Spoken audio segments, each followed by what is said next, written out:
Hindi man siya naimbita na kagaya ni Kapitan Tinong kasama ng mga sikat na tao, pero masaya pa rin siya dahil mas masuwerte siya sa kapitan. Mula bang naimbitahan si Kapitan Tinong, naging sakitin ito dahil natatakot itong mabati ang isang pilibustero at mawala ang pribilehiyo niya na malapit sa pamahalaan. May nagsabi naman na marunong si Maria sa buhay dahil kaya raw ito ikasal ay sapagkat bibitayin ang unang kapitan na si Ibarra.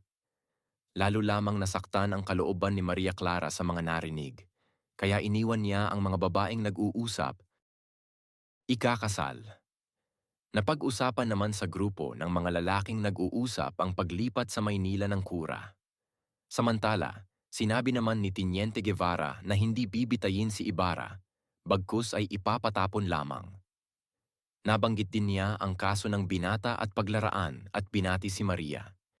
Dagdag pa ng tinyente, nakatitiyak daw ng magandang kinabukasan ang dalaga. Ilang sandali pa'y nagpaalam na ang tinyente. Si Maria naman ay nagtungo sa azotea. Nakita niya ang isang bangkad pasadsad sa may sadsaran ng kanilang buhay. Puno ng damo ang bangka at sakay nito ang dalawang lalaki, sina Elias at Ebra. Itinakas pala ni Elias si Ibarra. At doon lamang nagtapos ang kabanata. Maraming salamat.